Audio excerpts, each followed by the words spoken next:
Well, guys, with the May 24 Republican Party primary coming at us very quickly, we're getting a lot of questions from GGO members on who is the pro-gun candidate where I live. At the local level, at the congressional level, at the gubernatorial level, who is the pro-gun candidate?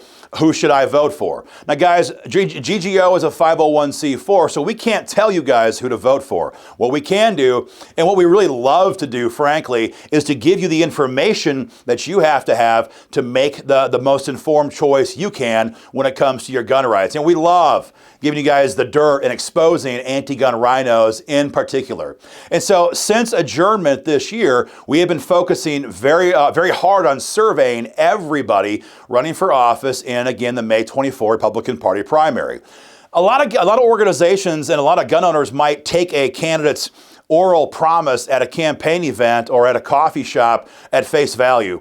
We don't. And we never have. We want candidates to put their views in writing on a brief candidate survey so we know where they stand, not just on the phone today, but where they stand in writing on the record. So we can then give that information to you guys so you know exactly where these candidates stand, not just when it's easy, but when it's hard as well. That is the point of the GGO candidate survey program. And so in a race like this, where we have so many different challengers, it helps us give you guys actual objective facts so you can decide for yourself who is pro-gun and who is not. So again, this is HD 24, the western edge of Forsyth County, three-way primary. The incumbent here is Sheri Gilligan. As an incumbent, that means that we know how they voted on gun bills in the past. We've seen them in action, which is very important to know how they would probably act in the future. And the excellent news when it comes to Sheri Gilligan is that she has been a loud champion for gun owners for her entire time in office. This last two-year cycle, she was a leading sponsor on constitutional carry law, which, as you all know, passed into law just a couple of weeks ago. Also as a leading co-sponsor on the Second Amendment Preservation Act. We call it SAPA for short. SAPA is very simple. It tells Joe Biden and the federal government, you might pass federal gun control, maybe. You might sign executive orders, on your desk. You might try to do all kinds of bureaucratic gun control agenda items, but we're not going to help you enforce them here in Georgia. SAPA law says that this is a sovereign state, that our troopers, our deputies, our city cops, they all work for us. This is our state. We live here. This is our Constitution that guides our state. And so while Biden is free to do whatever tyrannical, unconstitutional crap he wants, he is not free to use our manpower to enforce any of it. Sheri was a leading co-sponsor of that bill this year, a very important action for gun owners. And also, Sheri signed her GGO candidate survey 100% pro-gun.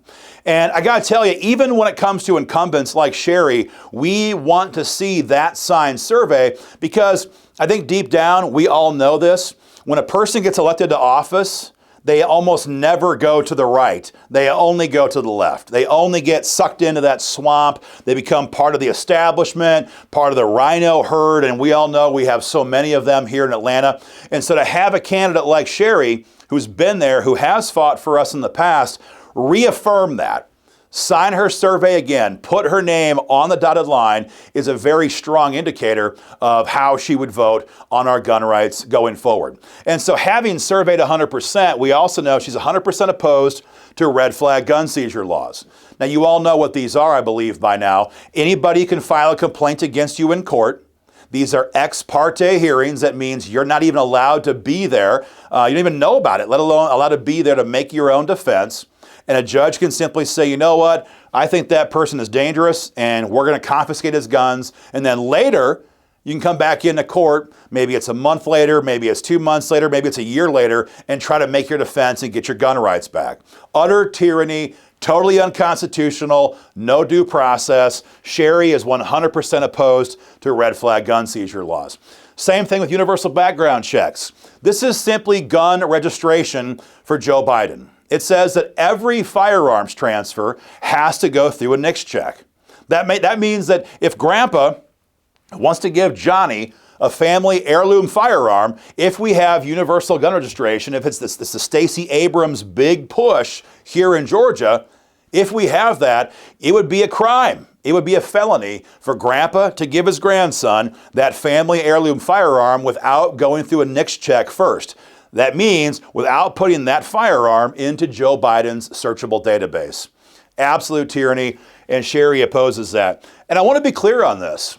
Over the last couple of years, we have seen a terrible number of Republicans across the nation, mind you, not so much here in Atlanta yet, but across the country coming out in support of this. In fact, the leading Republicans, the leading sponsors of this bill in the U.S. Senate right now are Republicans, our neighbors to the south, Florida Senators Marco Rubio and Rick Scott. Same thing applies to universal background checks. Over a dozen Republican senators over the last 2 years have supported the idea of universal background checks. And what that does then is put downward pressure on state legislatures, on our state capitol here in Atlanta, and urges them to do the same thing as well. And so seeing Sheri oppose those publicly is a great thing. She opposes an AR-15 ban. She opposes waiting periods. She opposes taking guns away from Americans who are the age 18 to 20. That's all the rage right now in Atlanta and across the country, 100%. And you can see it for yourself on our website. Her survey is there for you to look at, download, save, file it away. It's all right there. Very proud to announce a 100% signed survey from Sheri Gilligan. Now, that's the good news. Now, moving on to the bad news. Now we have two other challengers, Ed Solly and Carter Barrett. And what we know about them is, frankly, very little. But I want to be clear on this. It's not for lack of trying. We know little about where Ed Solly and Carter Barrett stand on gun rights because both of them have refused to fill out their Georgia gun owners' gun rights candidate questionnaire. Now, in my experience and in GGO's experience as an organization, when a candidate won't fill out a simple 9 or 10 question survey, that's often a very dangerous sign.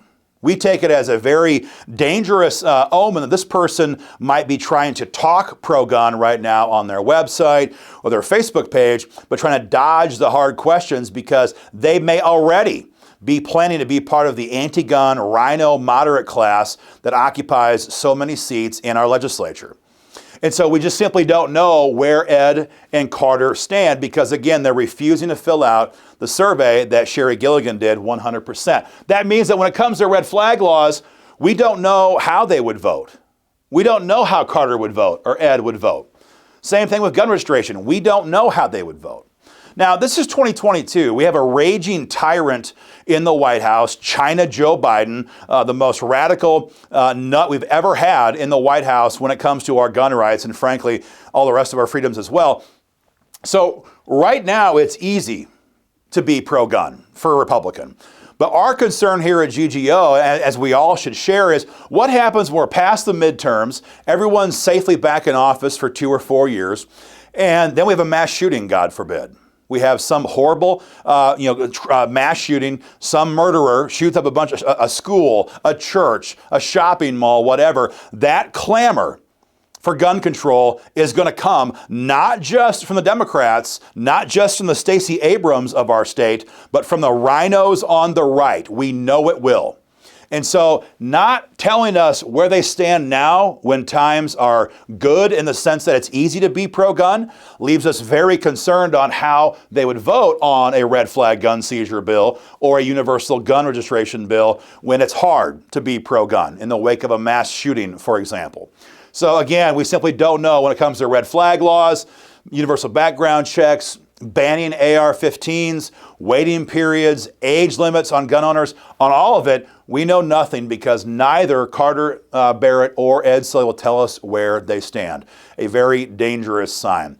One thing we do know about Carter Barrett is the company he keeps. If you can see us on your camera here, you'll see Carter is arm in arm with Chris Christie. I mean, everybody knows Chris Christie is an absolute enemy to gun owners. Top to bottom. The guy was a horrendous governor in New Jersey for gun owners. The guy campaigned on wanting to ban and confiscate existing AR-15s from existing gun owners, and the guy did nothing to help stop the tyranny against gun owners in New Jersey when he was the governor. And so, for us, for a non-incumbent, for a challenger like Carter Barrett, part of our looking around to see who this guy is, since he won't survey, is who are his friends? Who are his donors? Photographs like this tell us a lot about a person's political ideology. And again, when it comes to Carter Barrett, that photograph right there with Chris Christie is very dangerous stuff that we should take very seriously. So guys, that's the wrap up on this very contested race. Again, we're talking Western Forsyth County. If you live up here, or anywhere else for that matter, and you bump into Sheri Gilligan, be sure and thank her for always voting pro-gun. Thank her for surveying 100% and promising to lead that fight for gun owners going forward.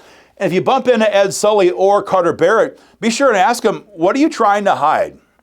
Why won't you fill out a very simple 9 or 10 question GGO gun rights candidate survey? Why should I believe you as a gun owner when you tell me how pro-gun you are if you won't bother to put your views in writing as Sheri Gilligan has? Those are questions that you should ask them, folks. Get involved in this fight today. Share this video all over your social media platforms. Forward it in your email. However you get the word out, help us do that. Help us make sure everyone knows where all three candidates stand. And guys, join the fight today for freedom at joinggo.com. Thank you.